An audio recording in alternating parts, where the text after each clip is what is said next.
नहमदुहु व नुसल्ली व नुसल्लिमु अला रसूलिहिल करीम बिस्मिल्लाहिर रहमानिर रहीम।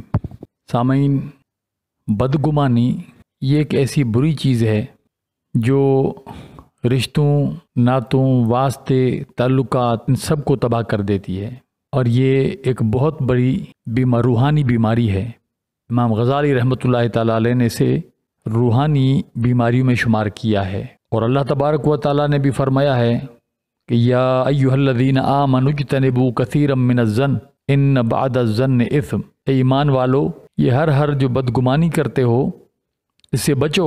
बाज़ बदगुमानियाँ तो बाकायदा गुनाह हैं, तो अहले ईमान को इससे मना किया गया है। किसी ने किसी के ख़िलाफ़ कोई बात बता दी और बस हमने भी गुमान कायम के लिए हाँ जी ये ऐसा ही होगा। आम तौर पर वो लोग जिनका ये वतीरा है कि वो चुगलखोरी करते रहते हैं या उन्हें किसी की इज्जत हजम नहीं होती, तो फिर वो किसी की इज्जत कम करने के लिए, उसे रुसवा करने के लिए वो लोगों में उसके ख़िलाफ़ ऐसी ऐसी बातें करता है ताकि लोगों की नज़रों में उसे गिराएं। लेकिन वो नादान ये नहीं जानते कि इज़्ज़त और ज़िल्लत का मालिक अल्लाह है। बहरहाल बदगुमानी इस्लाम के अंदर जायज़ नहीं है। इस पर जो वाक़या बयान करता हूँ बतौर मिसाल, उस वाक़े में बहुत सारी और बातें भी हैं बतौर नसीहत व इबरत। सैयदना फ़ारूक आज़म रज़ियल्लाहु ताला अन्हु ने हमस शहर का हाकिम मुकर्रर किया था हज़रत सईद बिन आमिर अल जुहमी को। फिर एक दिन ऐसा हुआ कि हज़रत फ़ारूक आज़म रज़ियल्लाहु ताला अन्हु जब हमस गए तो आपने वहाँ के लोगों से, अवाम से, पब्लिक से पूछा कि बताओ कि मैंने जो हाकिम भेजा है वो कैसा है। लोगों ने कहा हज़रत उसके अंदर तो ख़राबियाँ हैं, 4 ख़राबियाँ तो उसके अंदर नुमायाँ हैं।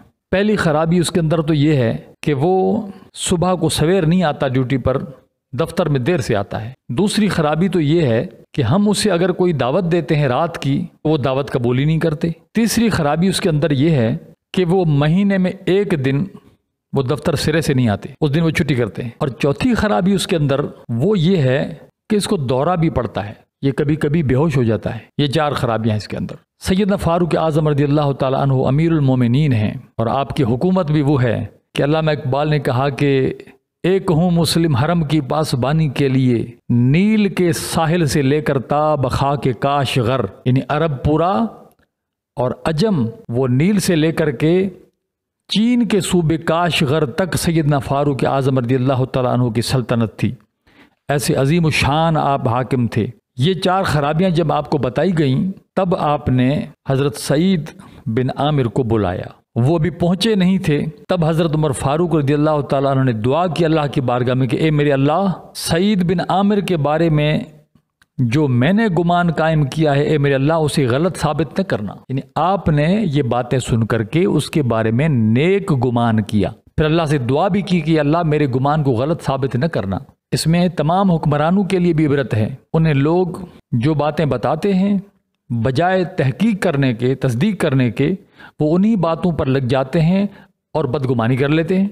बहरहाल जब हज़रत सईद रज़ियल्लाहु ताला अन्हु तशरीफ़ लाए, लोग भी बैठे हुए थे, तब हज़रत उमर फ़ारूक रज़ियल्लाहु ताला अन्हु ने दोबारा लोगों से पूछा कि लोगों बताओ तुम्हें सईद बिन आमिर के बारे में पहली शिकायत क्या है। उन्होंने कहा हुजूर पहली शिकायत ये है कि ये रोज़ाना दफ्तर देर से आते हैं। हज़रत उमर फ़ारूक ने फरमाया कि सईद इनको बताओ क्यों देर से आते हो। उन्होंने अर्ज़ की हज़रत बात यह है कि मैंने अपने लिए कोई खादिम, कोई नौकर चाकर नहीं रखा है, लिहाजा सुबह को मैं आटा गूंदता हूँ, रोटी पकाता हूँ, नाश्ता करता हूँ, उसके बाद वज़ू करके फिर दफ्तर में आता हूँ, इसलिए कुछ देर हो जाती है। आपने लोगों से पूछा कि बताओ दूसरी शिकायत तुम्हारी क्या है। लोगों ने अर्ज़ की हुजूर हमारी दूसरी शिकायत ये है कि ये रात की दावत हमारी कबूल नहीं करते। आपने फरमाया सईद बता क्यों, रात की दावत क्यों कबूल नहीं करते हो। अर्ज़ की हुजूर वो इसलिए कि मैं सारा दिन तो इनकी खिदमत में लगा रहता हूँ, बाकी रात वो मैंने अपने रब की इबादत के लिए ख़ास की हुई है, इसलिए रात को मैं किसी की दावत में नहीं जाता। फिर आपने लोगों से पूछा बताओ तुम्हारी तीसरी शिकायत इसके बारे में क्या है। उन्होंने कहा तीसरी शिकायत यह है कि महीने में एक दिन तो ये सिरे से आते ही नहीं है। आपने फरमाया बता क्यों। हज़रत सईद ने जवाब दिया کہ حضرت واقعی مہینے میں ایک دن میں نہیں آتا ہوں، اس کی وجہ یہ ہے کہ میں نے کوئی نوکر چاکر نہیں رکھا، کوئی دھوبی نہیں رکھا ہے، میں کپڑے خود دھوتا ہوں، تو مہینے میں ایک دن میں کپڑے دھوتا رہتا ہوں، اس لیے میں اس دن ڈیوٹی پر نہیں جاتا ہوں، پھر کپڑے دھوتا ہوں، پھر سکھاتا ہوں، سارا دن دھونے اور سکھانے میں لگ جاتا ہے۔ آپ نے لوگوں سے پوچھا کہ بتاؤ تمہاری چوتھی شکایت کیا ہے؟ انہوں نے کہا چوتھی یہ کہ اس کو کبھی کبھی دورہ بھی پڑتا ہے۔ آپ اندازہ لگائیں اگر کسی کو دورہ پڑے تو اس پر تو رحم آنا چاہیے، مگر لوگوں نے اس پر بھی چغلی کھائی۔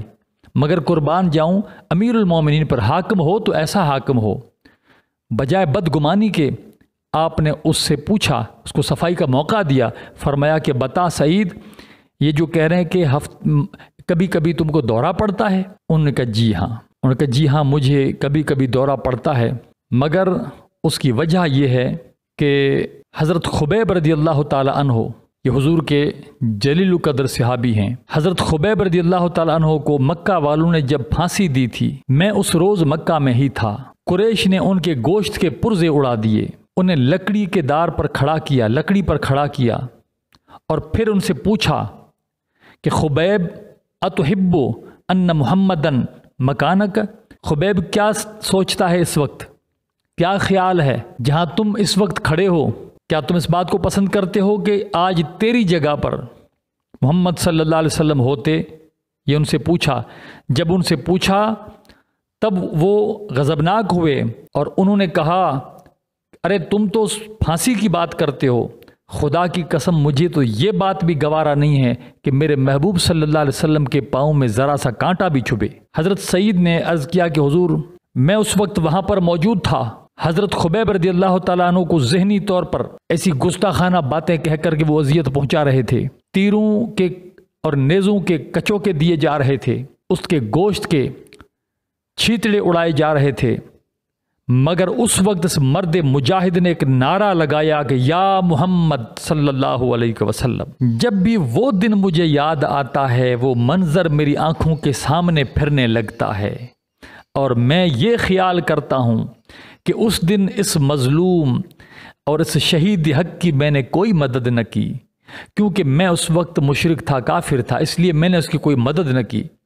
پھر مجھے یہ خیال ستاتا ہے، پھر میں خود سے کہتا ہوں کہ اے سعید تیرے اس گناہ کی کوئی معافی نہیں ہو سکتی، اللہ تجھے معاف نہیں کرے گا۔ پھر میں خوف سے ڈر سے بے ہوش ہو جاتا ہوں۔